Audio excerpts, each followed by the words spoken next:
everyone, welcome. I am Kate and I'm here with Ashwini, and we are Kate and Ashwini, the journey into Ayurveda.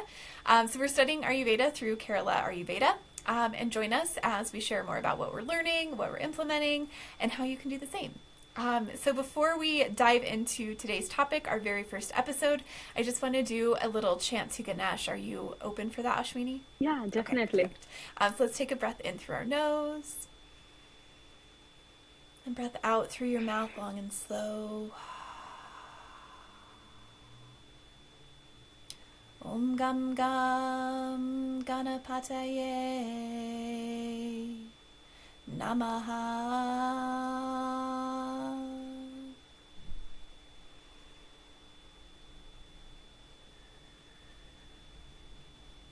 So Ganesh is that who we chant to help us remove obstacles or barriers, so that anything may be removed from Ashwini and me as we go through and talk about things, and for all of our listeners, that any barriers to learning or to being open-minded or whatever that may be are removed or limited, so we can be opened and free to receive all of the wisdom and the information from Ayurveda. Ashwini, tell me a little bit about who you are, like where you're located, some of your, things that you do in your free time, and something a 5-year-old you would be so pumped to know about you now. Yeah, hello everyone. This is Ashwini. I am a health coach located in Greater Boston area. I have masters in organic chemistry, and I became teacher for undergrad students in India for a short period of time. And then I moved to US. I work with kids before and after school program. Later, I worked for a public school system as a special education teacher, and I took complete 180 degree from all of that and started my Ayurvedic journey in from Kerala Ayurveda. What I like to do, I really like to go for long drives. I like beach. I was in Florida. They had like a sugar white sand beach, and I attended a yoga session there. uh, when I showed up, there was nobody else for yoga session other than me. So it was just one-on-one me with the teacher. That was really good. And the 5-year-old me would be very surprised of me studying Ayurveda. That was not one of the list of things I wanted to do when I grew up. And she would be surprised that I'm active on social media and I'm making this podcast. She would be surprised too because I was very shy, introverted kid, like very. So that she would be really happy Oh, I and love surprised at the that. We same have that in time. common. So I still am very introverted, but definitely very shy. I would like blush very easily. And I was also a college professor, so we have that in common too. I love it. And I love road trips. You talked about like going down to Florida. I love traveling. So sweet. Amazing. Well, Yeah. thanks for telling us about you, Ashwini. Yeah. How about you, Kate? Tell me about yourself. Where are you located? What's your favorite activity or hobby to do? And what's 5-year-old you would Yeah. say about So I'm you? Kate. I'm an Ayurvedic health coach as well, and a yoga teacher. I'm not currently teaching, and just recently went through my certification for Reiki. Full-time-ish traveler, I would say. I just got back to Colorado after having left the state about 7 months ago. So left Colorado, went through Utah, Arizona, California, Washington, Oregon, back to Oregon, and then Idaho, Utah, and then just recently back to Colorado. So I have some more trips coming up back to the Pacific Northwest that I'm really excited about. So that kind of leads into like some of my hobbies, which is traveling and like hiking and doing all of that kind of stuff. But before all of that, I've been a parole officer with the Colorado Department of Corrections. I did that for a number of years. Was a professional development trainer, and also a college professor, like I mentioned. So we have that in common. And then some of the other things I like to do besides like hiking and traveling is dancing, singing, chanting, like moving my body. Like that's all the Vada stuff in me. And then connecting with friends and family and all of that kind of stuff. 5-year-old me, I think 5-year-old Yeah. me, like I have this memory of my mom having like a holistic healing encyclopedia, like some kind of book like that, and we would look. I'm sure I was older than 5, but I remember like looking in it and being like, oh, I have a pimple on my face. Like, what can we do to like fix the pimple? And then going to the store and like making the concoction, and I just loved doing that. And we recently had a class on like Ayurvedic formulations and things like that, and being able to like make some of those, it just like brought that memory back. So I think little me would be so pumped to know that I'm doing that and that I'm like learning how to do all of that with this very like ancient framework. So I think she would be pumped and also probably like really nervous that I'm putting myself out there, like you said, and we're like being brave putting ourselves out on social media. So yeah, very similar. Yeah, that's actually a funny way to put it. Like when we were preparing Hingosta Kachurna, it's one of the we prepare in the class, and I felt the same thing. Like I'm mixing all the spices, and look, we are preparing. That was funny. And yeah, I really like traveling too. We should talk about in the future videos about how to keep ourselves balanced while traveling and all Yes, I'm that kind of definitely in fun for stuff. that. Yeah, what is Ayurveda to you? How would you explain what Yeah, I love Ayurveda that is to question. you? So, Ayurveda is this very, ancient practice. It's been around for many, many years. So for me, Ayurveda is a lot about finding balance and like finding that balance with nature. So finding the balance within myself and kind of what it means for me to be balanced, because what it means for me is likely very different for what it means for you. And I think in our current society, there's just a really big disconnect between humans and the earth, between humans and like the cosmos, to be honest. But I think when we start to view ourselves as one with the nature, like Dr. J always says this, that we're one with nature, we're one with Prakriti, it makes it such a deeper and more transformative relationship to know that there's things that the earth provides, like the food and the water and all of that stuff, that are healing for me. And that's really powerful. And so I think it's, Ayurveda is ancient. It's about living in harmony with yourself and with nature. And then it's also about taking care of your whole system, not just like one specific ailment, but really looking at the body, the mind, and the soul and how you can live in harmony with all three of those. So it's a really big question. I really like it. What about you, my friend? What's your definition of Ayurveda and what, like, define that for us? Yeah, Ayurveda is a 5,000-year-old science for health and wellness. The word Ayurveda in Ayurveda, Ayu means life, and Veda is science. So we are studying a science of life. There is a shloka in Sanskrit about Ayurveda, which goes swasthya swasthya rakshanam, aturasya roga prashamanam, which translates to keeping a healthy person healthy, continuing to be healthy, and keeping a person who is diseased to have a better life and to be healthy. So Ayurveda is just not one-sided. It's like holistic science which helps in your entire life. Doesn't matter which stage of your life you're in. That's amazing to me about Ayurveda. That's my Yeah, definition I of love Ayurveda that. And I think is. that's such an important piece that if you're healthy, it helps you know like what you're doing to keep you balanced. And then if you Yeah. experience that dis-ease, that disease, there's all kinds of things that you can do to bring yourself back to balance and back to that more natural state. So I love that. Beautiful. Well, what brought you to Yeah. Ayurveda and how long have you been like using, practicing, living with Ayurveda? Yeah, my husband got chronic sinus issues when he was in middle school. He got major sinus surgery due to his sinus infection, where they have to cut open his skull. So that was really bad. And when I came to US in future, he got another sinus issue which was building up. Now they were telling him they need to do another surgery for nasal polyps. And crazy thing is, they were also telling us like it won't be permanent. You have to take steroids for a lifelong. And we were looking for alternative approaches, and we found Ayurvedic doctor, and we started using Ayurvedic approaches.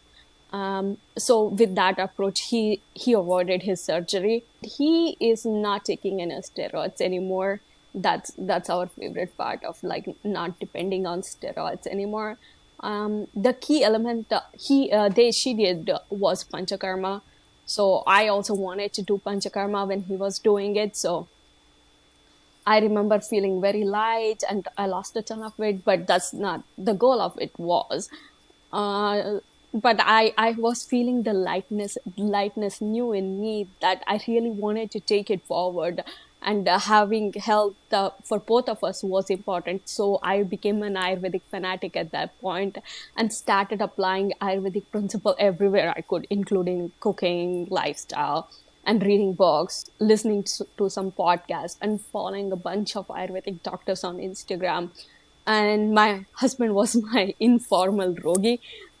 Rogi is a Sanskrit term for a person who has problem and seeking help. He's not my Rogi. That's just a joke.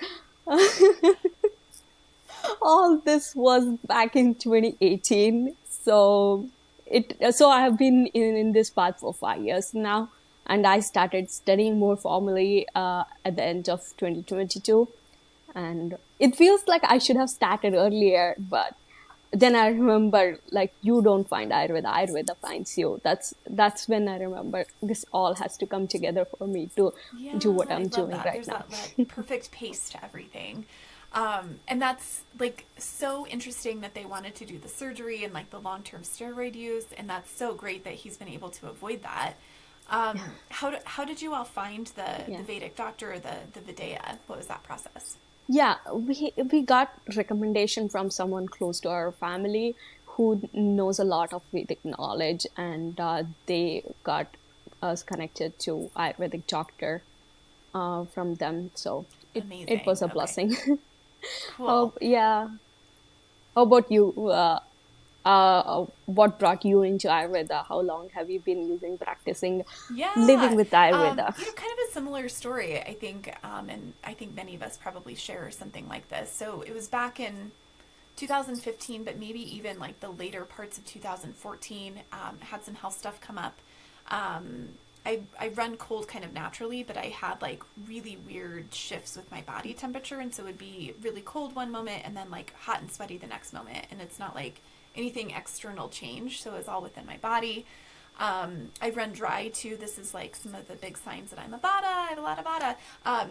But it was like on my thighs, like I noticed the skin on my thighs was like unusually dry. And then I think the biggest thing that seemed to be a little more concerning was like my emotional response to things. Like I was watching something benign on TV. I don't know what it was. But I remember just like crying for no reason and being like, this is like, I had that moment of like, this is really weird. Like, why am I crying at this? What's going on right now? And so, my first thought was that it was an issue with my birth control. I'd been taking hormonal birth control. So I was able to make an appointment with my gynecologist, got in. Through talking with her, she was able to, I guess luckily, test for my thyroid levels. And so I got the phone call from the nurse practitioner that I had tested as having hypothyroidism, so an under-functioning thyroid. And the cure or the remedy was that I was supposed to take synthetic hormone called Synthroid to address that need. And I had asked the nurse practitioner, are there herbs or vitamins or supplements or food, like anything that I can take to like boost like whatever the thyroid is supposed to do. And the response was something like, no, you'll just take this for the rest of your life. And I was like, no, that's not going to happen, actually. So I did start taking it, and in the meantime, started doing a bunch of my own research about thyroid. And this is anecdotal. This was years ago when I did the research, but one of the things that I learned was that Synthroid was one of the most, if not the most, prescribed medication in the United States. And so, like, so many people are taking it. And then through that research and kind of just connecting with some other friends, I learned a lot more about essential oils. I started seeing a naturopath practitioner, who then did some biofeedback testing on me, which was really interesting. And, I had this very, like, evidential proof that the birth control and the Synthroid were both testing very weak in my body. And if they test weak, then that means that it's not a good relationship for your body. So while I was still taking both the birth control and the Synthroid, I had my levels tested again for my thyroid. And they were like, this is great news. Your levels are back to normal. And I was like, I don't really feel normal. Like, I felt really masked, and I didn't know what normal meant either. So made the decision to get off of both the Synthroid and the birth control, and haven't been taking it since, sometime in 2015. But it was then that, I think seeing the practitioner and doing the work with the essential oils really, like, opened my mind of, like, wanting to seek something else that wasn't Western medicine. And then in 2015, I went through my first teacher training. I met a girlfriend of mine who was fairly versed in Ayurveda, who introduced me to my, now Ayurvedic practitioner. And then in 2018, I went through my second yoga teacher training, where we learned quite a bit more about Ayurveda. I remember learning about the doshas and the prakritis and the gunas and all of those things. And so it's been since about 2018, 2017 or so that I have been doing kind of my own cooking to an extent. Abhyanga, we'll talk about that, the oil massage, and just learning more about, how to cook and, the foods to eat for your body and all of that stuff. We'll get into all of that. But yeah, it's been kind of like you, about the same amount of time. And, once I got a little bit of a taste of that, once it found me, then I dove right in. So same as you, I started school in late 2022. That's an amazing journey that you got out of thyroid medication. I mean, speaking of Vata, I remember crying every full moon in 2019. I used to laugh about it. Why am I crying every full moon? I saw someone, one of the Ayurvedic practitioner, and she told me like, "Oh, this is because you have a lot of Vata issues in your mind," and that connected dots for me. Like, yeah, I was really fanatic about exercising at that point. I was like, working out and jogging for like 1.5 hour in a day during Vata period of the time. I didn't know what I was doing, but I did a lot of things which I know which connects the Yeah, dot yeah, the now. full moons are really intense. I Yeah, like still notice that energy that comes up, and yeah, it's very disruptive. we will do a whole episode on this, but uh, can you tell me like what's the similarities between yoga and Ayurveda? How are Yeah, they yeah, this connected? is like a huge topic and one that I love talking about. But I think, a short answer is that yoga and Ayurveda are both founded in like Vedic texts, right? They both have been around for a long time. They're very ancient practices. And I think when we view yoga in the context of Ayurveda, it's really viewed as a form of therapy or chikitsa. And so it's, I think what's commonly known as yoga in the United States is asana, or the poses, and going to a yoga studio, and that's called yoga, but that's really just like the asana, which is like 1/8 of what the yogic philosophy is. And so I think when I think about the approach of yoga and Ayurveda, yoga really should encompass, the 8 limbs of Ayurveda, or the 8 limbs of yoga from Patanjali, and really should be very much tailored for an individual. So what might be really helpful for somebody who has a kapha body type and can do a little bit more active, weightlifting or breath work, or, just more stimulating kind of movement, is not going to be super great for somebody like me that's really vata and like kind of floating around free falling, or somebody that has a lot of vata imbalances too. And so there's wisdom in, like you were talking about, like the time of day that we should be doing this, and then, the different practices. So yoga, if we look at it kind of as a more holistic approach, would be the asanas, the poses, the breath work, or the pranayama, the mantra, or like the chantings that's like specific for that person, and then the mudra, which is different hand positions or like yoga positions for your hands that are all tied together to unite and to bring balance and holistic healing for the body. So as an example, I've already mentioned that I have vata. If you can't tell and you don't know doshas, you'll learn more about it. But if you know Ayurveda, you can probably already sense that I have a lot of vata. So for me, one of the things that's really helpful is a lot of grounding. And for me, that means a lot of restorative yoga poses, which are very slow. They're low to the ground. They're cooling. You do them with props, and so your body is really able to like relax into things and to find like that nervous system can kind of relax and reset. So I would argue that many people probably have a lot of vata imbalances and would really benefit from those restorative practices. But we would still want to have that individual approach to see what's going on with people, and what works for me one day may not work for me the next day. So there's a lot there, and we will definitely dive deeper into that. One of my favorite topics. Yes. Yeah. So Ashwini, we've been in school for over 6 months now. And I'd love to hear, like, what are the 3 best things that you've done, or the 3 things that have changed your life the most from our schooling so far? The first thing which I changed because of schooling is eating and sleeping at the right time. That has helped my mental focus and my energy like tenfold. I could be this much energetic, like that's a new thing for me. And knowing the second thing which helped me a lot is knowing my prakriti. Prakriti is like knowing the person who I am. And that through that I have learned to be more compassionate towards myself, because like I learned who I am. Like I know the whole thing about myself, then I can be more compassionate towards myself. For like, for example, like I was thinking, oh yeah, like I have pitta in me. So the pitta in me, like I get like flush, like red flushes on my skin, and I become red very easily. Like even like because I was using some soaps which were not good for my skin, I have to go to the emergency. That's how sensitive my skin is. So I was getting red flush on my skin. So I was thinking, what might be the cause of it? And then I was remembering, oh, so it must be a pitta imbalance. So what am I eating that is causing pitta imbalance? So I started thinking all the foods I'm eating, and then I remember, oh, I'm eating strawberries which were really sour. So maybe I am already pitta imbalanced. That's adding to what I'm already am. So I stopped that and everything became fine. So knowing this so easily that, oh yeah, like this food is causing this, and how can I change it, what I'm eating, that will help me with the problems I have. That's like the best thing I got, because I started understanding about myself.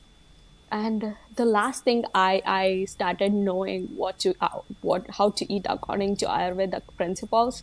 Like that helped me with my digestive issues, like knowing what foods to combine, what to eat, how much to eat, when to drink water. All the things I had questions for, I got answers.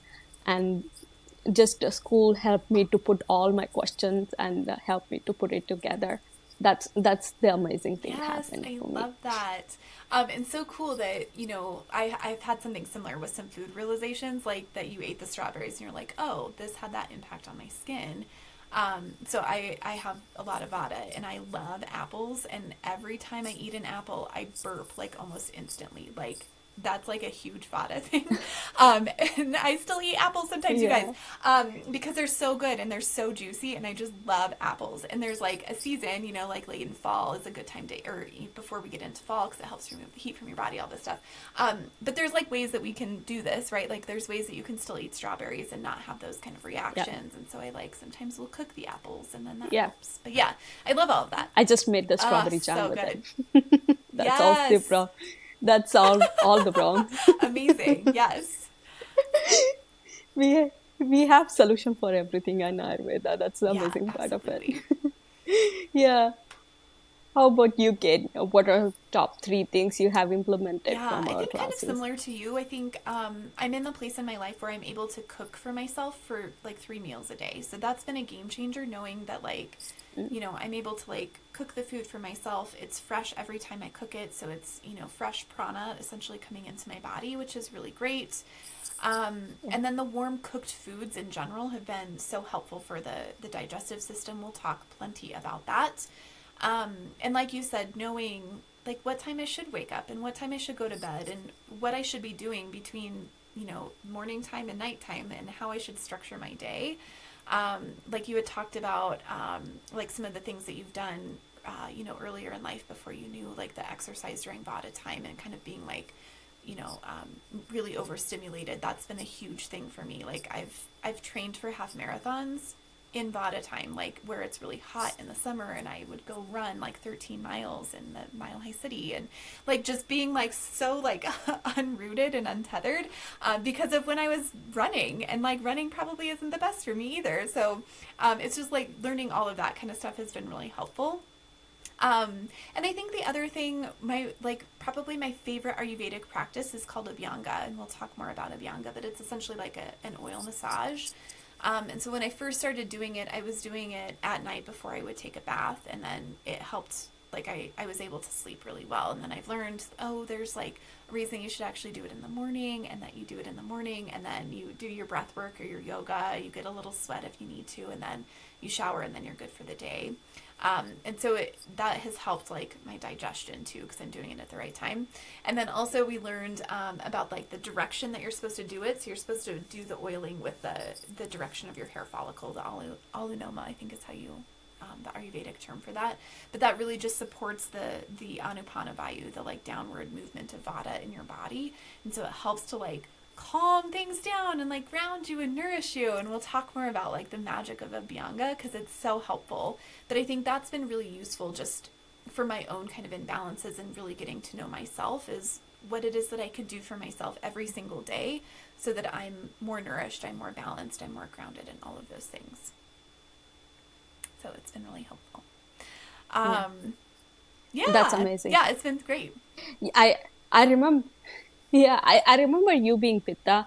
So I think that's why you want to run in the sun, because I am Pitta too. I want to be in the sun. And then I remember, yeah, Pitta and me like challenge myself, and I should slow down a Yeah, little I bit. definitely have Yeah. the Pitta. That's another topic for another day. But yeah, I definitely have, I'm Vata Pitta for sure is my constitution. So I got the hard line with the Pitta and then like the floaty, like etherealness of Vata. Yeah, we'll talk more about our Prakriti. I can't wait to like dive into that with you. That'll be so fun. Well, thanks so much, Ashwini, for sharing, and thanks everyone for listening. Ashwini and I will be back soon on the journey into Ayurveda. Please remember, we're Ayurvedic health coaches. We are not meant to like substitute any type of medical care that you need. So please know that you are to seek medical care, whether that's Western medicine or another alternative form of healing. What we seek to provide here is educational content and to share our own experiences. And hopefully that is helpful for you. So thanks so much for listening. If you enjoyed this, please like and subscribe, and we'll be back soon with our next content. Bye. Thank you. Bye.